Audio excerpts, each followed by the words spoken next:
prepared the most wins, but it is the action that is appreciated among preparation. It's always you versus you. There are two yous inside of you. The one you is the old version of you, which wants to stay in the comfort zone. The other you wants to thrive and grow.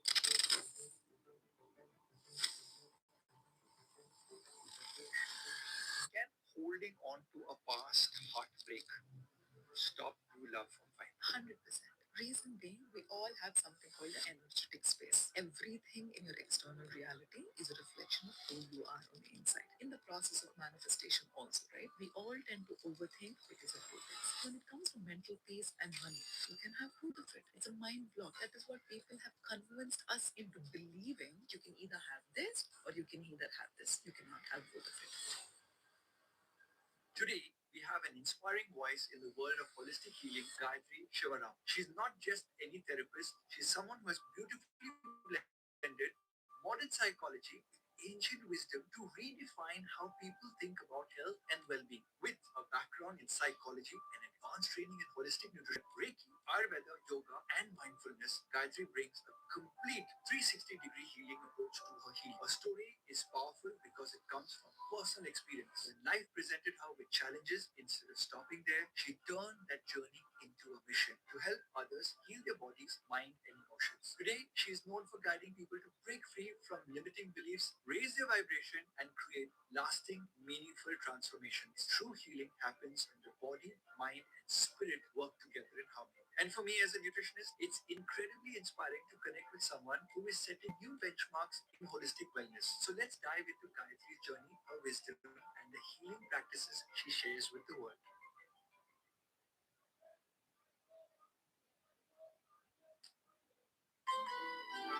Okay, class, who would like to do problem 3 on the board? Please don't. Starting off with a prayer to the universe. Lord, thank you for all the blessings, for all the people in this room, all the people in this building, all our clients, all our customers. A big thank you to Gayatri and her team for making the time and effort to be here. Dear Lord, give us peace on this planet. And whilst we are warmongering today, I think human life is the most important asset, and let us learn to live and love each other. And thank you for all the opportunity for allowing us to practice our craft. Let's rock and roll. I'm here today with a special guest, and this guest dives deep into the psychology, into the meditation, and into what I would say as the inspiration that allows each one of us to become better human beings. So, without further ado, let me introduce to you my very famous guest, Gayatri. That's so sweet of you. And I would definitely love to tell the audience the ritual that you did before we started. I've really not seen a lot of people do this. It's so beautiful. When you did the prayer, it just brings so much calm and peace in here. And it speaks about your intention, not just for the podcast, not just for your business, but in general, the intention that you have for the world. It's amazing. So, Gayatri, speaking of intentions, I always believe the power of the mind.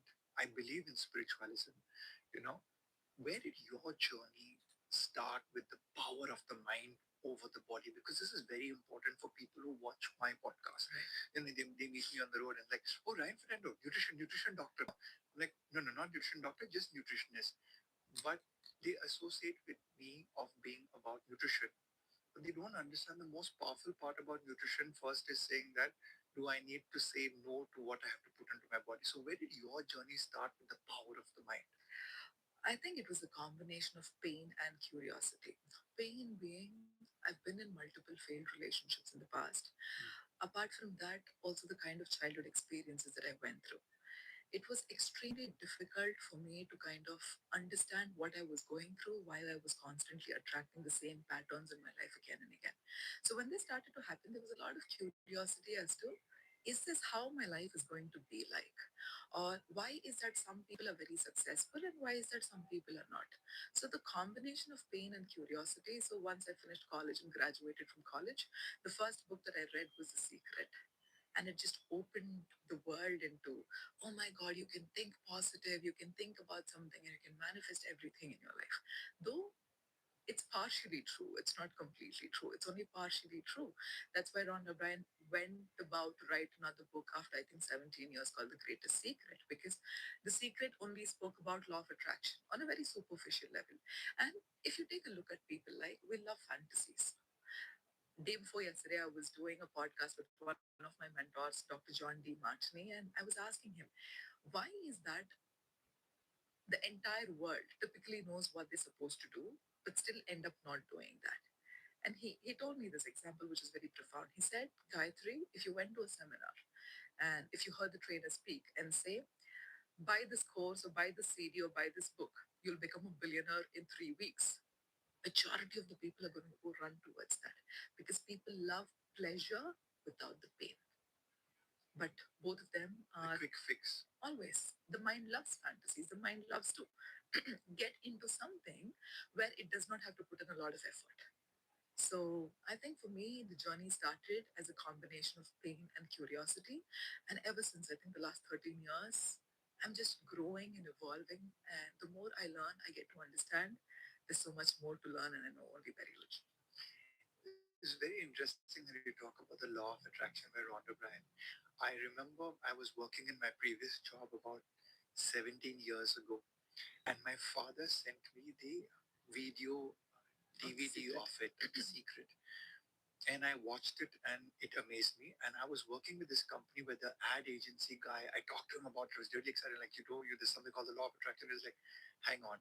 So he goes out and brings out this photocopied book. Mm. And this photocopied book is called Ask and It Is Given. Yes, but And the second one is The Law of Attraction, also by Jerry and Esther. Okay. Jerry and Esther Esther, Hicks. yes. So, and he said, this is photocopied. You don't get these books in India. And Rhonda Bryan and everybody else, they all believe in the same law of attraction, Yes. vibration, energy. Yes. Fast forward to 15, 16 years later, as Ryan Fernando, there is no reason why an average nutritionist like me should be famous. There's no reason.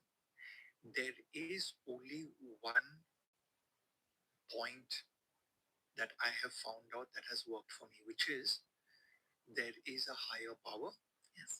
And if you vibrate towards that higher power, Yes, with your correct intention, which is the law of attraction. And so this podcast studio sitting in today was a law of attraction. yes. The everybody in this company who has been attracted to come and work is a law of attraction. Yeah. So I think your journey where it starts with pain and then you realize there are certain vectors that you can begin to change and you begin to manifest is so great. And I now know why my team wanted you here today, because the law of attraction says you needed to be here today and you needed to tell, how this works. So I want to go to my next question. Yes. Because I want to be a little bit selfish over here for my audience out there. You said, right, everyone runs towards that book. Yes. Buy my course, do this and everything.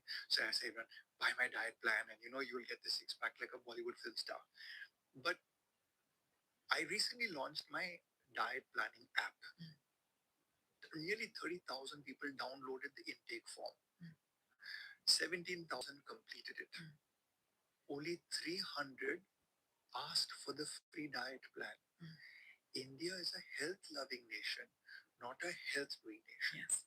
So, all of this enthusiasm, health loving, I'll join the gym, I'm going to start eating healthy, but in a few days it kind of fizzles. Yeah. Client नहीं मिल रहा, मैं बताता हूँ कैसे मिलेगा.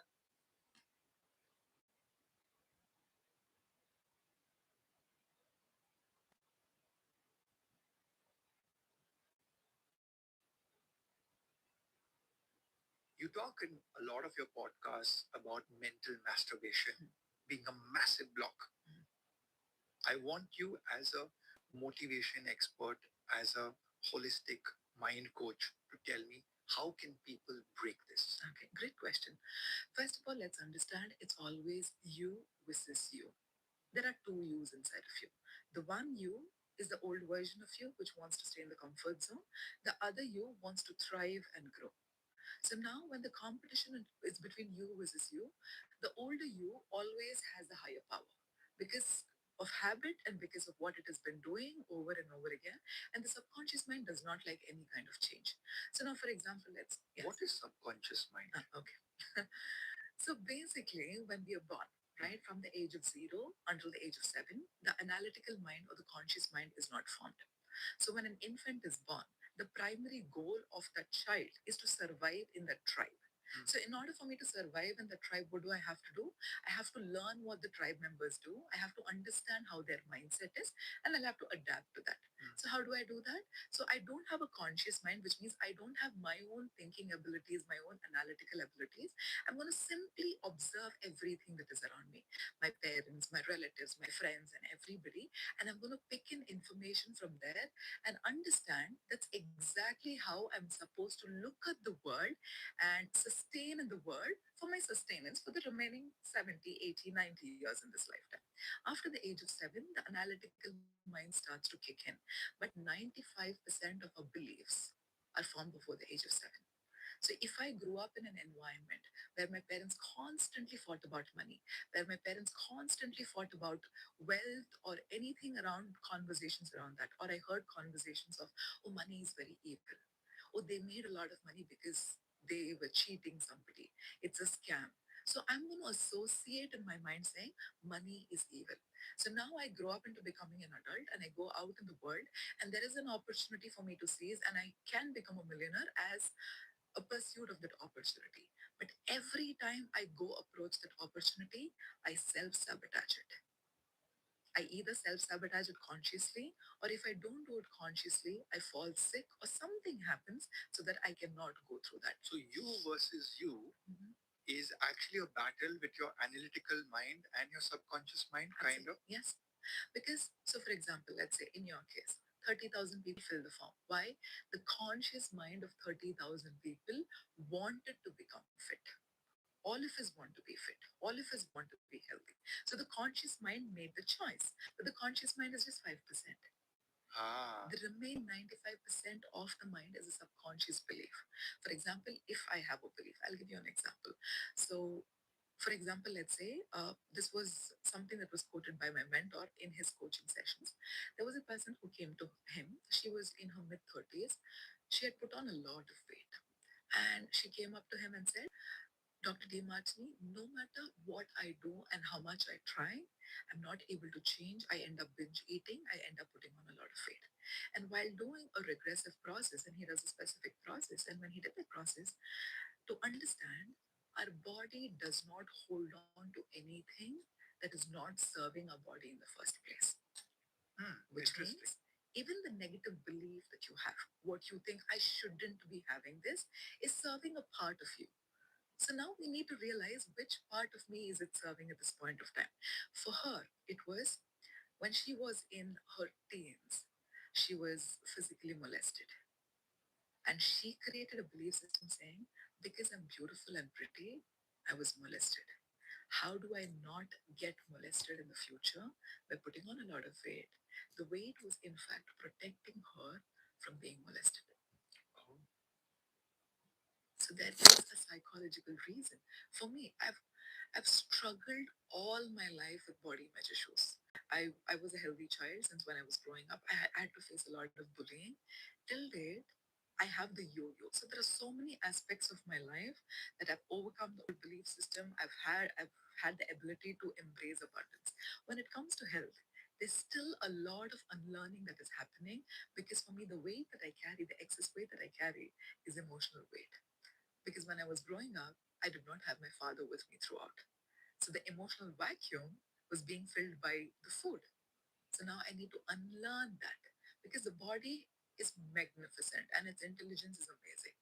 So if the body is holding on to something, it only means that something is unresolved on the inside. Wonderful. I mean, I never thought it's so powerful that that there can be trauma and food and the body's composition can change. Yes. Speaking of eating food, you talk a lot about mental diet. Yes. Now, for me, diet, mental is like, oh, give them omega 3. You know what? Chamomile tea gives you deep sleep. I know that saffron is equivalent to Prozac as a natural thing to keep anxiety and depression down in women.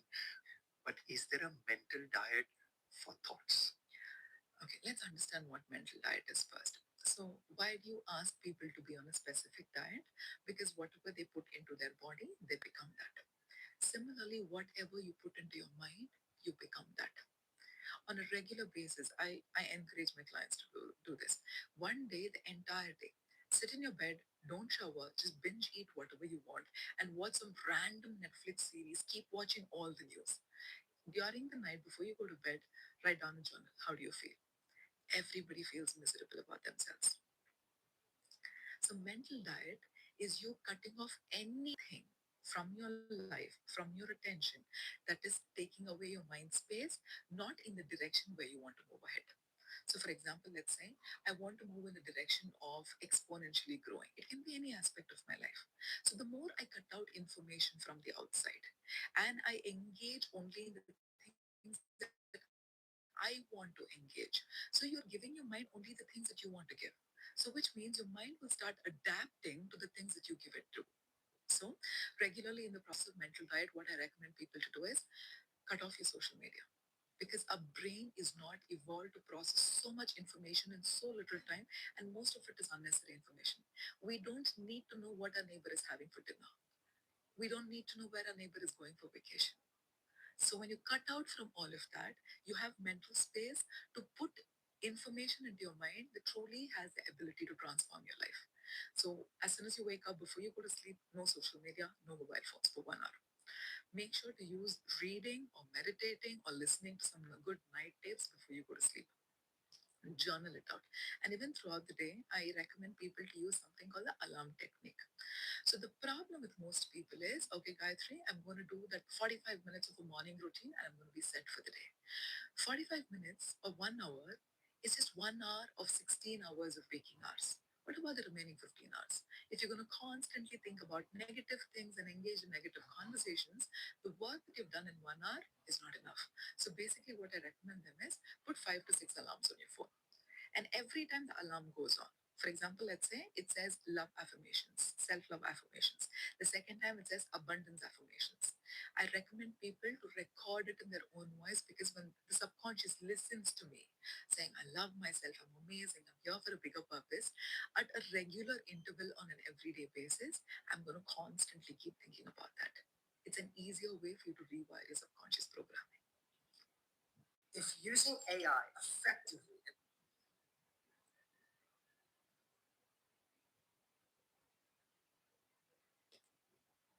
Beautiful. I think the world needs to cut out the noise and distraction. Absolutely. And it when you do that, it literally allows you to have time to have your own thoughts or direction for your thoughts. Yes. Now, speaking of thoughts, I was watching one of your videos and you said that you need to raise your vibration, right?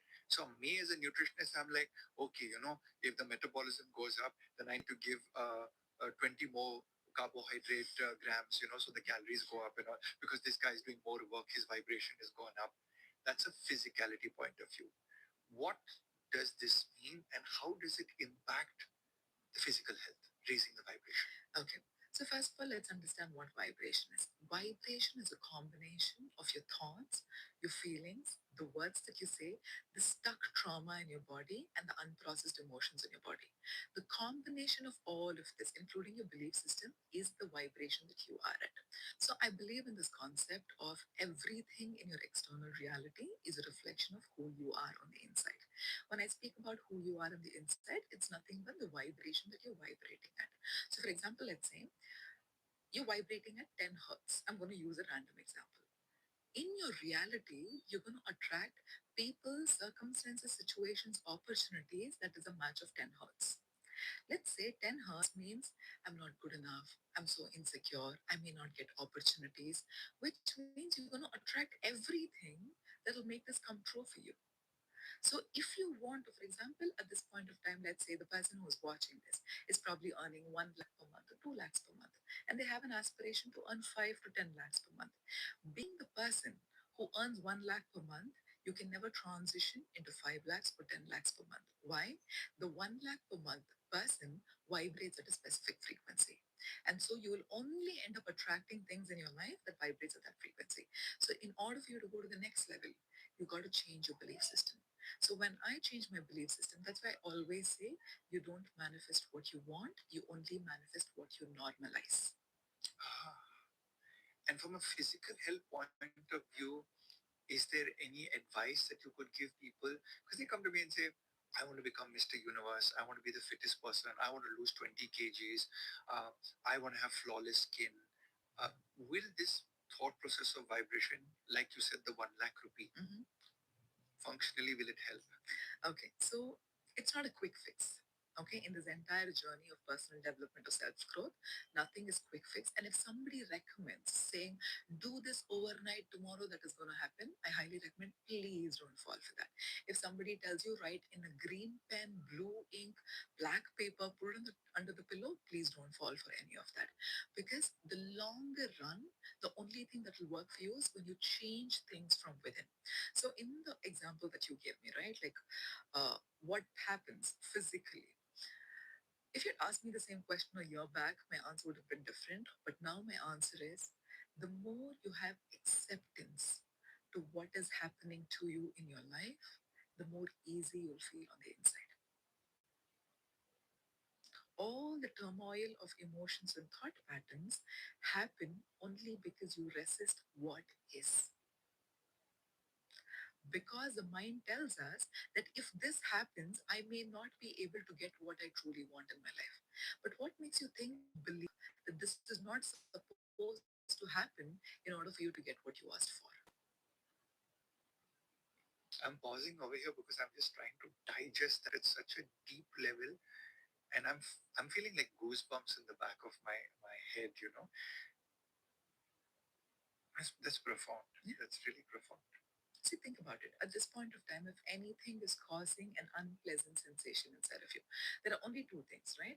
A pleasant sensation, unpleasant sensation. And the mind always loves to run towards something which is pleasurable, wants to run away from something that is painful.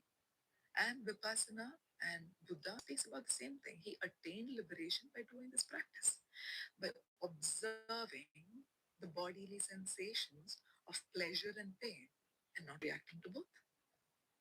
I think Gayatri, for me, the simplest way I discovered that was when I had to do a cold plunge. Oh, yeah. At 6 degrees Celsius, I went into it and I jumped out within 10 seconds. And I was like, I can't do this. And then I remember a voice in my head, which is, like, I have an avatar inside of me that says, come on, Ryan, you can do this. And I realized that the lazy diva inside of me didn't want to do it. Yes. So that pleasure and pain are two things. But sometimes I think the human race has to also understand that they are in control of their belief system. Absolutely. And you have to grab hold of your mind and say, behave yourself. Grab hold of your body and say, behave yourself. Now, the person who's grabbing hold of you is you.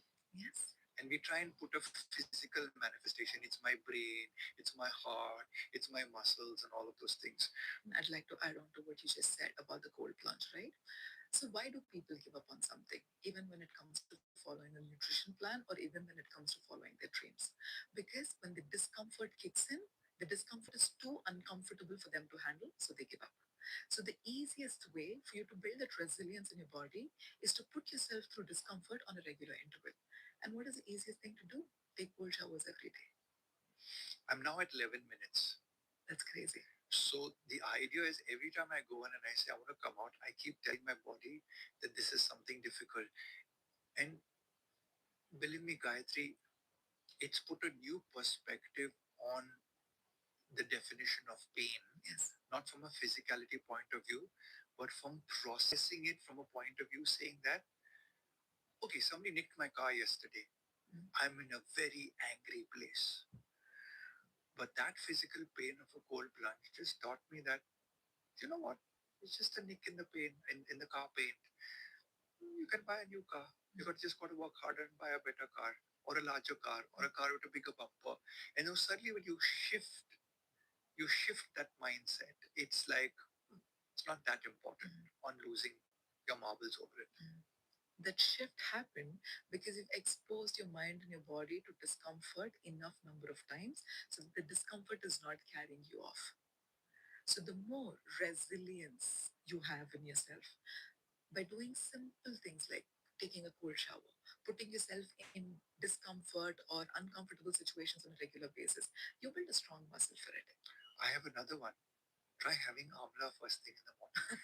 A lot of people don't like it. like, you give me amla and 11-minute cold plunge. I am taking cold plunge any day. So I've not yet gone to the amla level. But that's some great advice. Begin to practice something of discomfort. Yes. Now, from a nutritionist point of view, I would tell a person, don't follow a diet. If you eat 2 katoris of rice, can you do 1 katori of rice continuously for 90 days? Mm. Go from the pleasure of eating to a full belly to the pleasure of eating a half belly. And that is where you can test whether you have mental grit towards the future you, which is a healthier you. Yes. The word today is broken.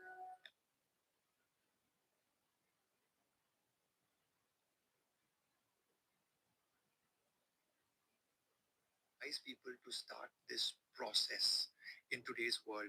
Maybe let's say from the manifestation point of view, because I want people to understand that we can be a healthier nation, not with a diet plan, not with an exercise plan, but with a thought process. Yes. We need to start first with I choose to be a healthier person. Yeah. I choose to be a balanced person, whether it's in emotional health, whether it's in mental health, whether it's in physical health, whether it's in nutritional health, or even spiritual health. So, manifestation, I believe personally, I've done it. For me, it has worked. So, how do we start manifestation in today's busy world? And is there any methodology or structure that anyone can follow? Okay, so first of all, let's understand the idea that manifestation is not magic. Just like, for example, I have this. I'm just going to drop it. It's going to fall down. Why? Law of gravity, right? Similarly, you believe in law of gravity, you don't, the universe does not care. The law of gravity exists irrespective. Similarly, we all have been manifesting all the time. As in, whatever you're vibrating at, whatever your belief system is, your external reality is showing a reflection of that. But my question is, are you willing to manifest consciously moving forward? We've been manifesting unconsciously based on the beliefs that we did not know exist inside of us. We've been manifesting. Now, the goal is to move into conscious manifestation. When it comes to conscious manifestation, the entire process of manifestation is just 4 steps. First one, become clear of what you truly want to manifest, right? When you become clear, so for example, let's say a car, a house, a partner, and all of that, we need to understand it is not these things that we want, but rather the emotions that we believe these things are going to give us. It's not the car that you want. It's not the $1 million that you want. You want the car because you want to feel the luxury. You want the $1 million in your bank account because you want to feel that abundance and freedom. So it's not the $1 million. If somebody gave you that kind of a freedom without the $1 million, you would still take it. But the mind wants something tangible. Mind cannot understand something that is intangible. So the first one is be clear of what you truly want. The second one is if you want something and it does not exist in your external reality right now, the only reason is because there is a subconscious belief that is stopping you from getting there.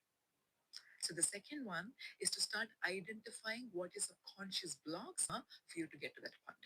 And the third one is healing. That's why I always talk about healing and manifestation and not just manifestation. In order for you to change that belief, you've got to heal yourself.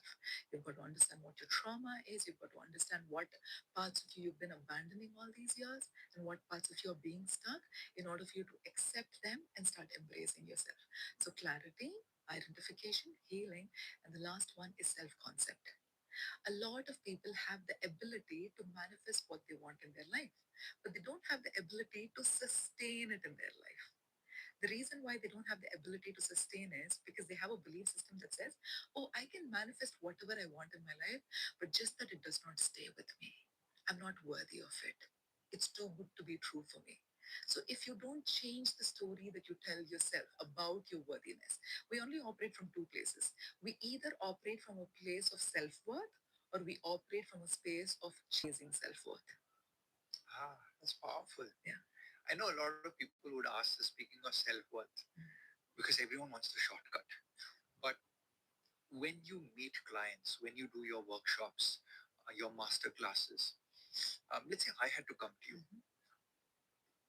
what is the advice that you would give very quickly so that maybe the entire human race can move faster in that direction? Okay, when it comes to self-worth, take a look at all the people who have high self-esteem. They are the ones who do what they tell themselves that they're going to do. That's it. The minute you honor your own commitment, the respect that you have for yourself peaks. The minute the respect that you have for yourself peaks, everybody around you is going to respect you also. But the irony is, the more you love yourself, the more respect you have for yourself, you're not going to seek for that from the outside. Run your own race. That's it. So, Gayatri, I work with a lot of children, especially in sports performance. And you said the subconscious mind is formed before the age of 7. Are there things that people, or even me or you, go through when we are kids that secretly, even we don't know it affects us today? Everything that you and I are today is mostly a reflection of what has happened in our belief system, in our subconscious before the age of 7. We create a lot of voids on the inside, right? There's a lot of self abandonment issues. There's a lot of self worth issues. There's a lot of issues when it comes to understanding our own selves much better. If we don't fix that, our entire life is going to go away in trying to fill those voids from something on the outside.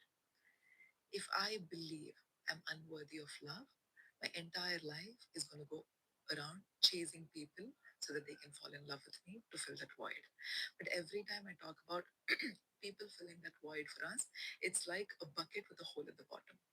No matter how much love and appreciation that you get, you're going to feel empty in no time because you have not found a way to bring those aspects inside of you that you've abandoned for so many years onto the surface for you to accept that for yourself. Until you do that, that's why I always say the amount of money that you make and the love that you have in your life is directly proportional to how much you value yourself and how much you love yourself. That's it. So, when I'm working with a kid, Mhm. um, if I see a very angry kid Mhm. or I see a very scared kid, Mhm. what should I tell the parent? Okay. The reason why the kid is so angry is because there's a lot of grief inside which is suppressed and it is coming out as anger. So, whatever, children have absolutely no idea how to navigate the world. They use the parents to navigate the world, which means if the mom and dad are constantly yelling at each other and the kid believes that is the formula of love, the kid is going to grow up into an adult and be in a relationship. I'm going to give you my example. My parents used to fight left, right, and crazy. So, in a relationship all my life, if there was no fight, I would feel like there is lack of love there. My husband grew up in a very calm and a loving environment. My husband hates conflicts, not because he wants to avoid conflict. He loves having very difficult conversations, but just that he's like, love can be much more peaceful. It took me a long time to understand that because my definition of love was framed by looking at my parents who were constantly fighting all the time. And my understanding about money was also quite screwed up when I was growing up because we did not have a lot of money when we were growing up. It was always fights. It was always my dad was missing a lot of emotional voids that I carried inside of myself. And that's exactly why I ended up being in relationships one after the other to attract somebody who would make me feel miserable. That's why I always say nobody on the outside can ever make you feel anything about yourself that you don't already feel about yourself. New Sensodyne cavity plus sensitivity. ये दांत तो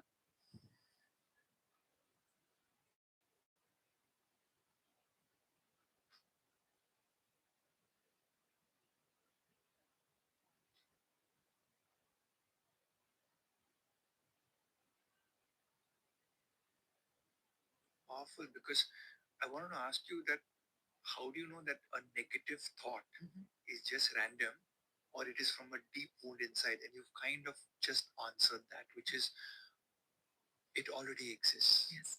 It's your environment, it's your subconscious training in the younger years. But how do we tell teenagers, that vulnerable age of 12 to 18, especially when they're becoming young adults, then they need an identity and they want to express themselves? Is there some 4 or 5 things that we can ask them to do which will help in their self love or make them feel better about themselves? Okay, the first thing I would highly recommend is for parents to identify what the child is genuinely interested in, not what the parent is interested in. Because we all have high possibility of becoming successful in the areas that are intrinsically important for us. Mm. If I become a health coach, I would miserably fail in that because that is not one of my top priorities in my life. If you became something else, which was not one of the top priorities, you would not perform really well. So, generally, what happens for a child with low self esteem is the parent expects the child to perform in something that the child has no interest towards. Let's say the child loves music, but the parent is putting the child in a chess class and the child fails miserably. The child's self esteem goes for a toss. Is there a difference between self esteem and self love? Okay, self love is your acceptance of yourself, and self esteem is how much you respect and how you view yourself. Okay, so basically, for a kid to have self love, what could you teach them? Some small things? Because my question was more like, I feel a lot of teenagers that I work with have very low self love. I think self esteem is the next level. Yes. But they have very low self love. Yeah. Because the world is so competitive and everybody wants. Okay, now take a look at social media. All children have access to social media right now. The minute they see something on social media, which is a very idealistic version, they try to compare that with their life and they're like, I am not as good enough as they are. If the parents at home don't teach them how to love themselves, that is why I tell parents, rather than putting your child in so many classes and doing all of that, all that you need to do with your children is two things. One, give them unconditional love, because that is the only thing that they'll get from you and nowhere else. Give them unconditional love. Second, give them the belief system that they can be anything, they can have anything, they can become anything, provided they put in that effort. Don't stop them from thinking big.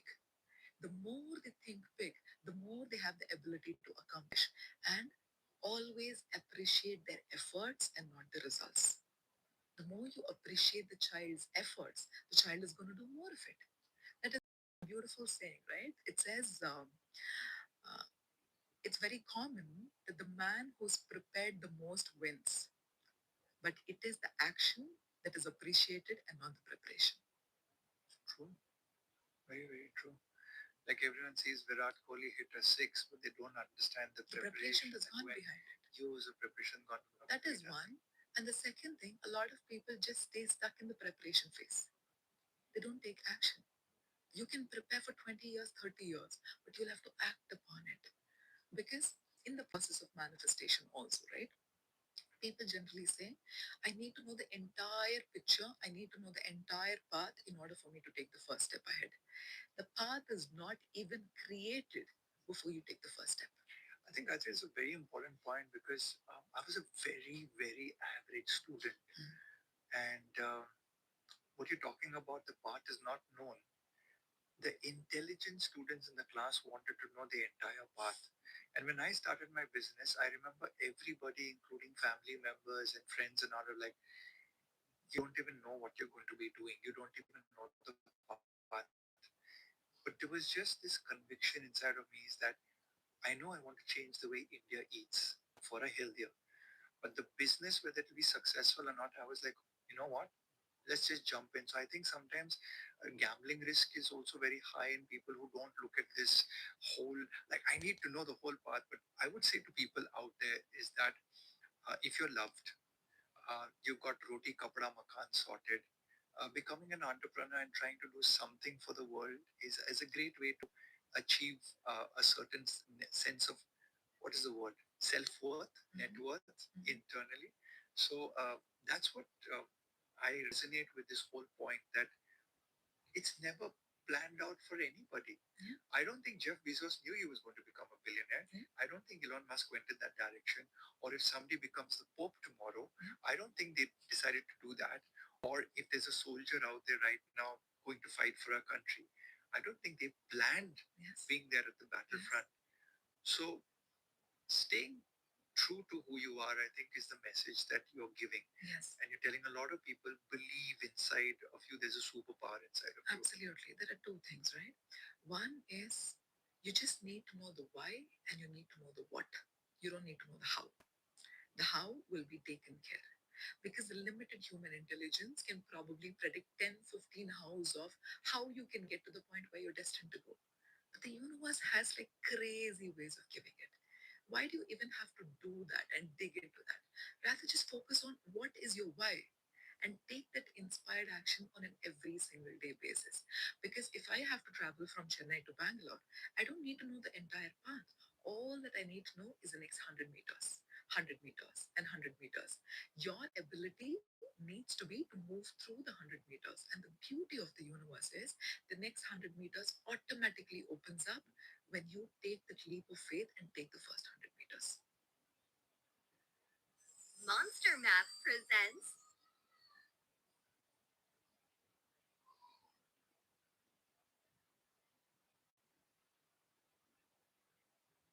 Gayatri, I tend to overthink a lot, but it's more from a business perspective. But I also have my media team who overthinks on a lot of things on how we create this script, where we'll go, should we communicate about this, should we not talk about this, is it a trend and all of that stuff. That's great from a professional point of view.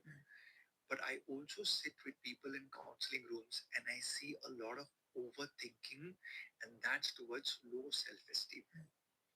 How can we enable such people to move out of that? What do you think is the root cause of overthinking? Root cause of overthinking could be fear Okay. of like, what if I take action and something bad happens to me? Correct. More than fear, it's lack of self trust. Expand, please. Okay. So, for example, let's say I start off a goal of losing weight and getting on a healthy journey. And I've told myself I'm going to do that.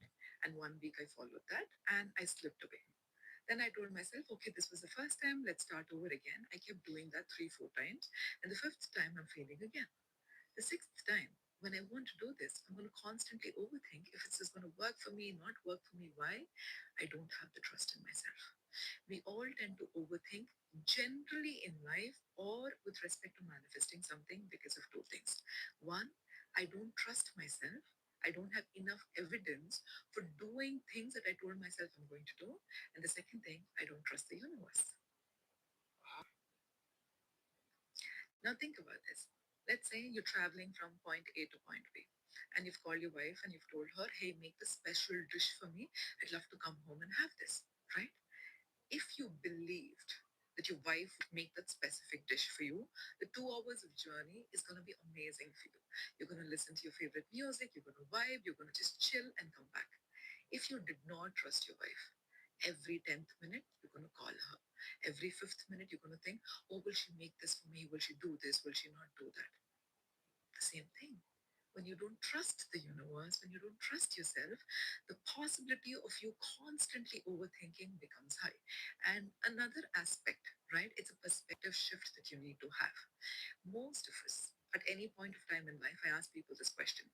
At least once in your life, have you had this thought that I wish I was born in a different family? I wish I was in a different place or position at this point of time. Everybody says a yes. The reason why we want to be somewhere else rather than being in the now is because the mind convinces us into believing that somewhere else is better than the now. What makes you believe that is true? That is so deep. I would put the cream on top of that by saying the grass is always greener on the other side, but somebody on the other side is really watering that grass. Exactly. We always, right? We always tend to put people on a pedestal, right? The people that we look up to. Why do you think we put people on a pedestal? Simply because when I look up to somebody, for example, a lot of people look at celebrities and they're like, I want to have a body like that. The reason why we put somebody on a pedestal is at that moment in our conscious awareness, I'm only aware of the positives of that person and I'm unaware of the negatives of that person. You have flaws, I have flaws. That is why I constantly tell people when they come for my masterclass, when they come for my coaching, please don't God worship anybody. Please don't put anybody on a pedestal. Just like how you are going through transformative process in your life, I'm equally going through a transformative process in my life. So the minute you stop putting somebody else on a pedestal, you know what ends up happening? You're not infatuated to that person. It's generally in life. It's with your manager, it's with your boss, it's with a celebrity, it's with your lover, it's with anybody. The minute you understand that every human being is going through a very similar crisis but a different situation, you start to understand. But most of the people, they only showcase that, oh, I'm just like a transformed human. I have no flaws in me. It's bullshit. Hmm. And you know what it is making the people do? I am chasing something that is unattainable. And I'm not going to get there.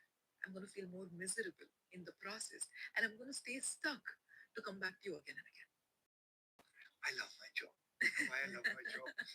I get these snippets of wisdom every day sitting in my podcast room, and it's so amazing on how you're touching people's soul.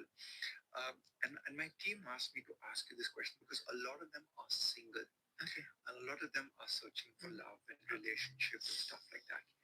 And you talked about, me telling my wife to pack something, and that actually has happened. She's once packed a gluten-free sandwich for me on the flight, and I still today remember that that was the best meeting I ever had. And I vividly remember putting a post about it, that my wife packed it, and she'd done it so nicely because she knows how OCD I am when I open a sandwich and it falls down. So she had the layers of aluminum foil done. So relationship, you gotta, you don't know that your wife is the right person for you, Yes. right? The youngsters said, "Sir, how do we choose our life partner?" Many of them have told me, "My boyfriend or my girlfriend or my lover is so toxic." You mentioned on how you reached out on people that would be fighting because you saw that in your home. Yes. So, what is your advice when these youngsters in this age of internet and Instagram and everyone putting their public display affection. That's called PDA, right? Okay, I know what PDA was.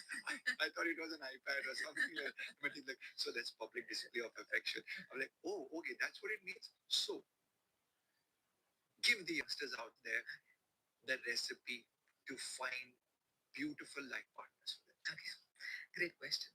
Let me start off with this. For everybody who's listening, if you've lost hope in love and if you've lost hope in finding your partner, use me as a reference point. 12 years, been in four failed relationships. Find the man who truly has transformed a lot of aspects in my life. For this, let me talk to you about the mistakes that I made in the first place.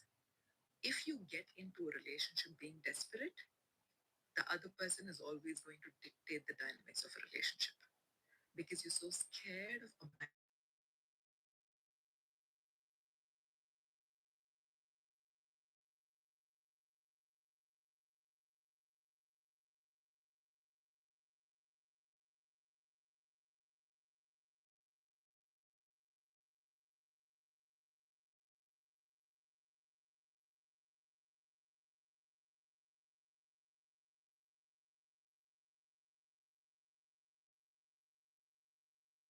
going to be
so well.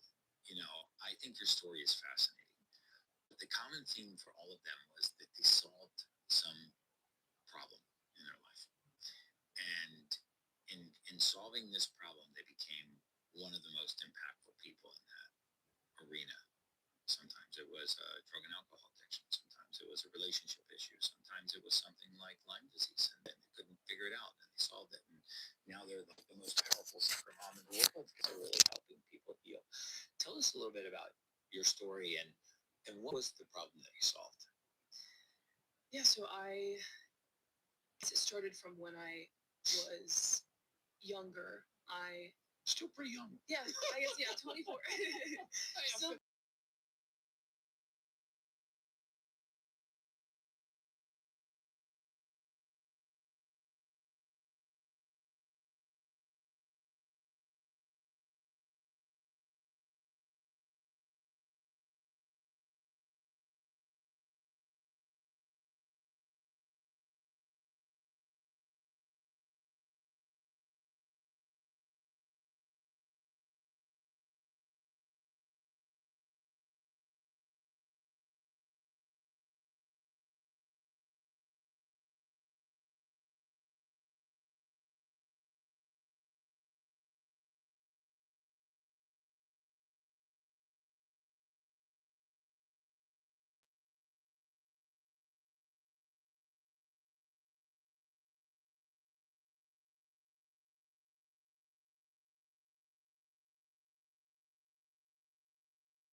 You found that's when your success really exploded.